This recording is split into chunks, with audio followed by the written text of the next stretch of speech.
In this video, we are going to be analysing AMTD. So to get straight into it, what are going to be key resistance levels if we're able to move from around this $1.40 low? And as of right now, this would take us to our closest resistance at $1.70. So most achievable because, not too far off from where we are now. But if we do break that and continue higher, our closest resistance is quite far off, taking us to $2.40, and past there would be $3.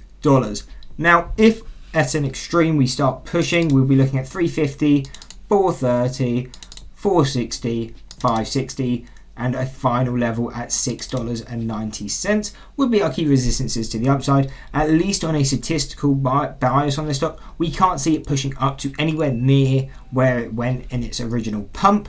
We can't really see it going past $7 in any reasonable environment, but really even going past $3 seems quite overvalued for this stock. Again, I haven't done information into their fundamentals, but seeing a stock firstly pump to $14 and fall all the way back to $1 isn't a good sign.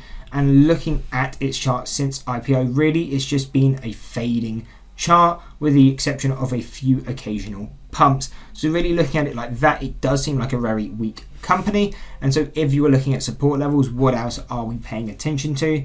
And as of right now, our closest support level is $1.30, which is our statistical mean on the 1 year chart. If we break that, we would be looking at 45 cents and 20 cents as other statistical levels. And then the only other level we would like to note is $1, which would be that 52-week low and a key psychological level.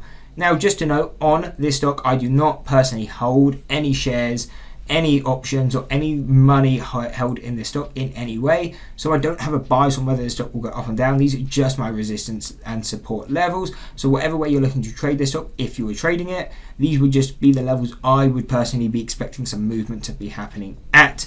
So I hope you enjoyed the video. If you did, why not drop a like and subscribe, and check out this analysis video here.